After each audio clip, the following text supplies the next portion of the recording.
We at the SMART project believe that reforming finance as a key driver of the global economy will be crucial to achieving sustainability. Humanity is on the cusp of the fourth industrial revolution. Never before have we been as capable of mass and rapid technological advances. The ways in which people live, work and communicate with one another are in the midst of a fundamental transformation. The revolution we are experiencing, of course, has the capacity to lift the income of the world's poorest, reduce inequality and protect the Earth's ecosystem whilst respecting planetary boundaries. The financial sector will be crucial to this revolution, which requires investment of unparalleled scale and breadth.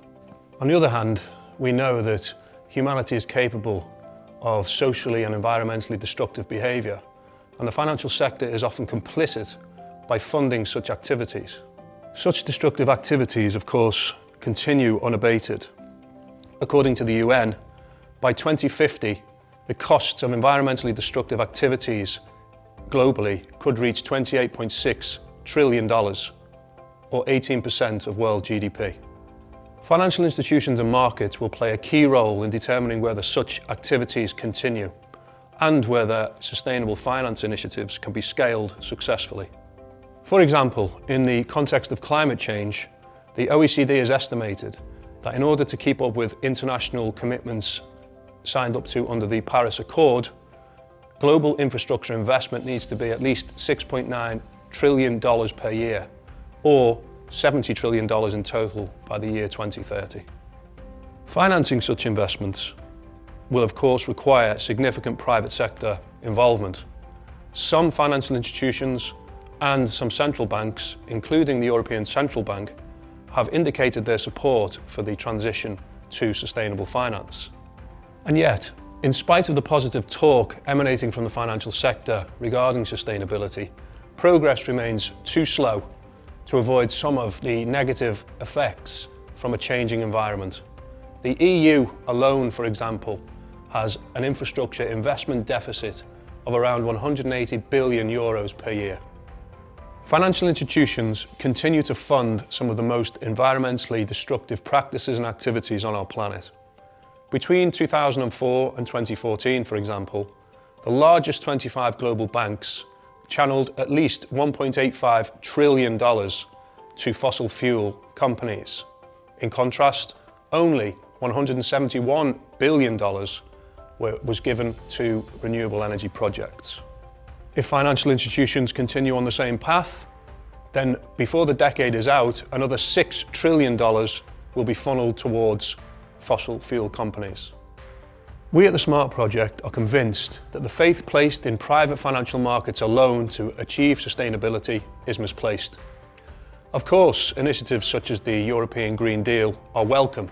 However, they cannot achieve sustainability on their own, and moreover, they cannot prevent the inflow of finance to unsustainable projects. Whilst private market actors and institutions are key components of the move towards sustainability, they cannot achieve it alone. One reason for this is that private investors often suffer from what Mark Carney, Governor of the Bank of England, has called the tragedy of the horizon. Investors often simply don't care what the consequences of their investment decisions will be decades from now, partly because of uncertainty about the future, but also because of the endemic short-termism in financial markets. Yet, timeframes of decades are precisely what is required for a sustainable finance agenda. Although we don't know what the consequences will be over the next half-century of a continued business-as-usual approach, we do know that if we continue along this path, those consequences are likely to be catastrophic.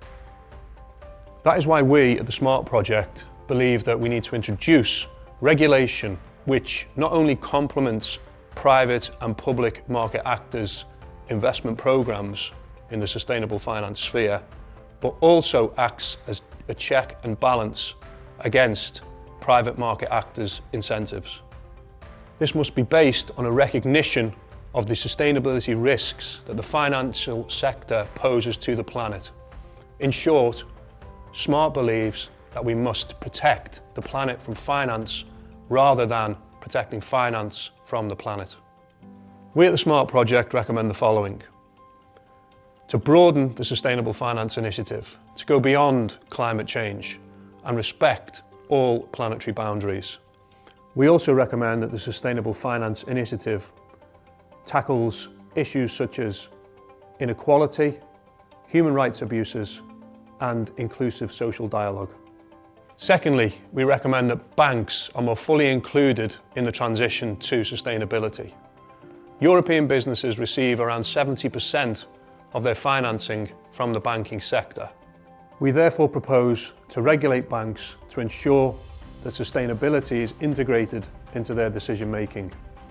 We also propose that brown capital requirements are introduced into the European Bank Regulation Capital Framework to reflect sustainability risks of brown projects. We also propose amending EU monetary policy. To this end, we recommend that the European Central Bank's legal mandate is amended or reinterpreted to reflect sustainability considerations. We also propose that the ECB's collateral framework recognises that certain ventures are unsustainable in their nature and are prohibited from refinancing operations. Building the brown taxonomy of unsustainable activities to complement the green taxonomy under the Sustainable Finance Initiative will be of key importance in this endeavour. All of this needs to be based upon a strong principle of precaution. We don't need to know the precise level of damage that awaits us. All we need to know is that change is necessary. And sustainability is possible if we do enough and quickly.